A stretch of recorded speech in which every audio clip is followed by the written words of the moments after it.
I think about the 5 W's: why, what, who, when, where. They're really important for any business to know when it comes to their customer.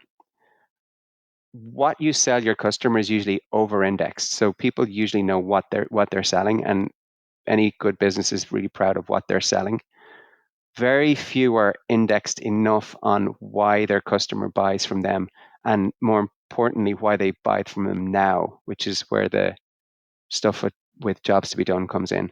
And then you've got to fill in all the others. So, like, how much is important, um, where you provide the value is important in terms of how you present the value at any point in the customer journey, what it is, the context of that exchange of value, like, and recognizing it, and so on. So it becomes really interesting for the 5 W's, and that's built into my Bob bot to look for that, so that when I'm over indexing on the what, but I'm not looking at the why now, it's telling me, it's coming back and saying, great, but what about this side? What about that side?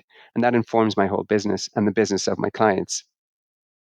But then the how is really important too, because a lot of that can be done by AI if you can say with clarity what it is that you're trying to do and why and where and so on. You can actually start to separate out what can be done by AI and what can be done by human, and start to get into all of that. So what you see on the screen is a prompt that basically says, to Claude, in this case, you are my strategic thinking partner. I'm here to explore ideas and move towards clarity. Excuse me. I don't want to be flattered, distracted, or lost in tangents. Your job is to question, reframe, and distill like a critical mentor, not a cheerleader. Act like a cross between Bob Moesta, who's curious, blunt, and pattern seeking, a J2BD researcher, and a prompt engineer who knows how to create value from ambiguity. Now, I didn't write this prompt. This prompt was something that I created from the system that I'm going to show you. And it's kind of like a third level output of the AI system I've created.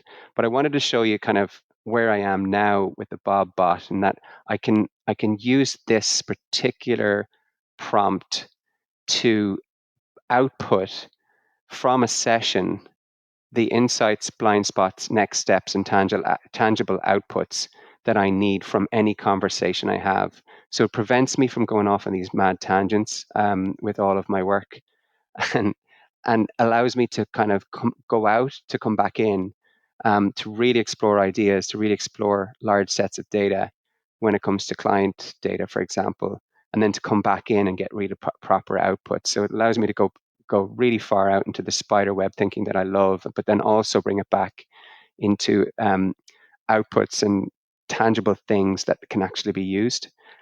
Um, the other thing is that it's set up to give me this direct feedback. You'll know that a lot of times um, LLMs tend to be kind of sycophantic weirdos, as Evan Armstrong put it.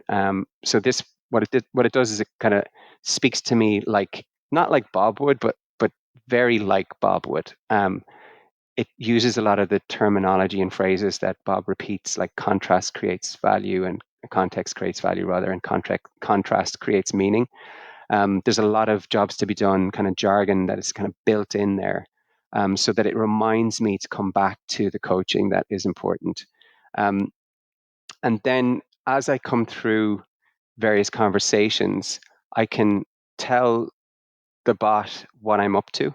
It can give me good feedback, but it's very much giving me this feedback based on what it knows already about me. And this is why it's important, because it's got all these kind of reference points. I'm kind of scrolling through it quickly because there's a lot of personal stuff built into it. But I wanted to show you where it's pulling from. So the other side of the Bob bot is what to provide to your AI in order to make it useful and relevant to you in particular. And I've heard this referred to by Tiago Forte as the master prompt. Um, I look at it like the master prompt is the context that you provide to your AI, and this can be in your preferences, in your settings in Claude, or we can get into that in a sec. But where I chose to house all my project knowledge is in the project knowledge area. And instead of just loading in all the data that I have into the project knowledge for the conversations I'm having, I I started doing that, but then over a number of months, I was able to start to refine the documents that sit in the context window here in the project knowledge window. So where I started was I threw in, for example, Bob's book, Learning to Build. I threw in some other kind of jobs to be done, kind of background stuff. There were a few presentations that I selected that really kind of got into the nuances of jobs to be done methodology from Bob. But what I then did was I actually have a transcript of a car journey that Bob and I took. This is so weird, but this is the part where I'm kind of embarrassed to show it. But um, I cornered, Bob was in town for a conference. This is my confession. And I offered to give him a lift from Dublin to Cork, which takes about 3 hours. But I also said, why don't we call in my mom's house, which is kind of a diversion from the main route? It would add about 2 hours to the journey. And so I ended up kind of cornering Bob in my car for a good 5 or 6 hours, which I have apologized for repeatedly. And Bob has reminded me that he chose to get in the car. So we're good. But what it ended up being was this like very candid and direct conversation where um, he asked me, "Are you recording?" And then once I hit record, he said, "Okay, great. First things first, you're too nice." And it was so great to hear that because I knew that I was getting it direct. I wasn't being asked leading questions, so I would come to the conclusion myself. Bob had worked with me for a while at that point and knew that I needed the direct approach. And so, in order to make progress, I had Bob basically lay it out for me, what he was observing in me and what I needed to hear. And the major thing there was the need for approval, the need to be liked was overriding an awful lot of what I was doing, which is kind of a candid thing to be sharing here in this video. But I do think that self awareness is key to your success. And so I went, okay. And I was like, that's actually true. And there was a bunch of stuff we talked about. So you can see here, like it goes into like a long conversation about everything basically. And I had it on tape. So I transcribed it. I put it into the project knowledge, and then because it's my own, I don't have to worry about anybody else having access to it. I don't have to organize it. It can be unstructured data. But from this, I started to create other documents that start to inform my conversations. So there's documents in here that I was able to generate from the the original source documents, some of which have kind of fallen out of the project knowledge because they were too raw and too kind of unstructured, and they become more structured as I iterate. So this one is business model advice from Bob that he never gave me, but that is derived from the conversation that I had with him in the car and all the stuff he's ever talked about when it comes to business and business models. Um, Here's some advice from Bob that he never gave me that I actually derived using AI. As an amalgamation and synthesis of the things he said to me on a personal level, and then the kind of things that I guessed Bob might say. And this comes from his book, Demand Side Sales, and other things. So, like by applying a framework to what someone might say and applying my own context to it, I can start to move away from this being just a kind of an avatar for Bob and make it a more personal um, tool or system that's based on my personal data and what I'm doing with my business and how I'm applying the principles of jobs to be done and the observations that are coming from not only Bob but my own observations as we go through um, the kind of things I need to know to run my business. And like there's stuff that like there's there's stuff in here that like was never said by Bob, but it's just kind of deriving from, well, what would be the view on my personality when it comes to my business. And from this I can start to mix in other methodologies. I can look at like the forget the funnel transcript, for example, that I pulled down from a conversation between um, Bob and Gia Lowdy from Forget the Funnel. And from there, I actually processed the transcript through AI in my project and then was able to create this document that forms the basis of the project that I then use to further develop. Um, and as I go, it's allowing me to get better and better and better with my outputs. So this is an iteration on an artifact that I was kind of playing with around how I'm working with clients. And the reason it's able to be so specific to my own way of working is because the project holds the frameworks that I use and the kind of struggles and forces at play that relate to my specific business. And I think this is what I'm kind of trying to get across is that it evolves from a framework, which is, I guess, why it's called a Bob bot, because it's the jobs to be done framework and my own framework kind of synthesized into one kind of general information source. And then it starts to output these things that are probably first versions of what I then need to work on for myself to say, well, yeah, it's okay, but I'm not sure if anybody's really going to resonate with this. Let's figure out how to move this forward into something that I can actually publish as my website or as a one pager or as an outreach tool or whatever. And that's where it starts to become interesting because when it comes down to say my preference is in Claude, I've kept it quite brief. I've asked, like I created this information preference text. It's one paragraph, but it's very specific to me. So it means my version of Claude gives me very direct responses. It doesn't validate for comfort. It instead provides the productive discomfort that leads to clarity and action. Again, this particular descriptor in my preferences took a couple of cycles on my use of AI to get there, to actually put this in here. But it's about knowing where to put the things you have. Um, and then it gets, we can go further down the rabbit hole. So I don't just focus on Claude and Anthropic. The point is that with a project like this, these documents are in Google Docs. So they're interchangeable and accessible from any LLM. So I can equally use this project knowledge context window that I provide to Claude, as well as Claude's entire internet search capabilities. But this is kind of like a lens through which things are produced and created. I can use that same lens with any other AI system or tool. So, for example, Notebook LM is a close kind of competitor for where you might do this sort of work with your AI to create a system.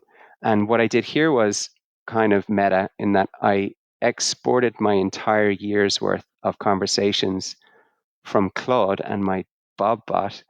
Um, I exported all the conversations and everything that like there's nearly 300 conversations, if you can believe that, from Claude. They're all pulled into Notebook here, and then I asked Notebook to give me a good breakdown of what it is that I've been doing. And what that does is it gives me perspective in a very kind of meta introspective way on what a year looks like when I'm working every day using AI. And it's a very accurate view of how I think, how I work, what I do. And it's more accurate than anything I can describe using, you know, pithy marketing messaging or whatever. So, and there's no lies in here because it's doing an analysis on the conversations. It's not making stuff up. And if I spot anything like that, I usually lift it out of there. But something like this is really valuable from the point of view of identifying my USP, figuring out like what are my case studies with real examples of what I've been doing with actual clients and AI, and how I've been using the whole system. So that's useful for me to kind of go back and go, okay, look, I'm using AI for transformation. I've got clients that I like to talk about in terms of the success stories that we've had, but also it allows me to see what my USP is and how to convey that and communicate that to my customers so I can help more customers make progress. Um, and the exciting thing was that um, in working with this sort of approach to AI, um, and using it organically like this, I then started to do the same thing with my clients. So the first thing I would do with a client would be to start to articulate the kind of document window, context documents that we would need to feed the AI. So before I would start using AI to produce stuff for a client or create systems, I would start to get the clarity we needed from a jobs to be done perspective, from a customer perspective, from the internal team's perspective, and translating that into what became in my last client. We created 50 odd documents to feed the project in order to get results that map to what we would hope to get from any person, like if we were to do it ourselves. So so I would create a project for a client. In this case, we wanted to create a marketing system, and the level of detail and kind of documentation of the different aspects of this business were were pretty phenomenal. Like we were able to continuously iterate on documents that then could feed the the use of AI, so it became more accurate and gave better outputs. But the coolest thing was just seeing how we were able to create artifacts that were useful and applicable to the business immediately. There wasn't a whole lot of work we needed to do, particularly on the more strategic sides of things, as we started to figure out how to use this system to grow the business. Um, and then finally, like I just wanted to kind of, this is probably another video, but I wanted to look at a really nice prompt that I got from Kieran Flanagan from HubSpot through his newsletter, which I highly recommend. Um, it's the AI Marketing Generalist. This prompt was designed to analyze my entire year's worth of conversation history from ChatGPT and basically tell me like what have I been doing with it, how I've been using AI to do my work. And what it ended up being able to show me is that I kind of have this way of working which is cyclical in that I do these tactical productivity sprints, then I do deep technical execution, then I do strategic consolidation, narrative reflection, and then I repeat, whatever that means. But as I look at how I use it, I can also look at the client success that I'm having, and I can map the two together and say there is an actual progress framework here. Um, and it boils down to a particular way of using AI that I think is going to be extremely useful. And I do see it as like a management layer for your business, for any business. And it's mirrored in a lot of the stuff that Intercom are doing at scale with their kind of knowledge, behavior, insights, action model for AI. But then you're starting to see this approach again. I mentioned Tiago Forte, and he talks about the master prompt system and having an empowerment framework, as he calls it, to kind of sit on top of your AI so that you can create the kind of outputs to achieve the outcomes that you want. And the reason all this is important is because we're all good at what we're good at. We're not so great at what we're bad at, but what we're really bad at is what we can't see. And most of what we can't see is on the other side of the divide between us and our customer. And that's a whole blind spot that needs to be opened up when they use AI. And AI can actually handle an enormous amount of data. So by feeding in that data and just allowing AI to handle the complexity of that, but providing a framework, which is kind of what my Bob bot is at the end of the day, um, I'm able to very quickly focus on the kind of more strategic elements of what I need to do and how I need to do it in order to make progress, which is really what it's all about.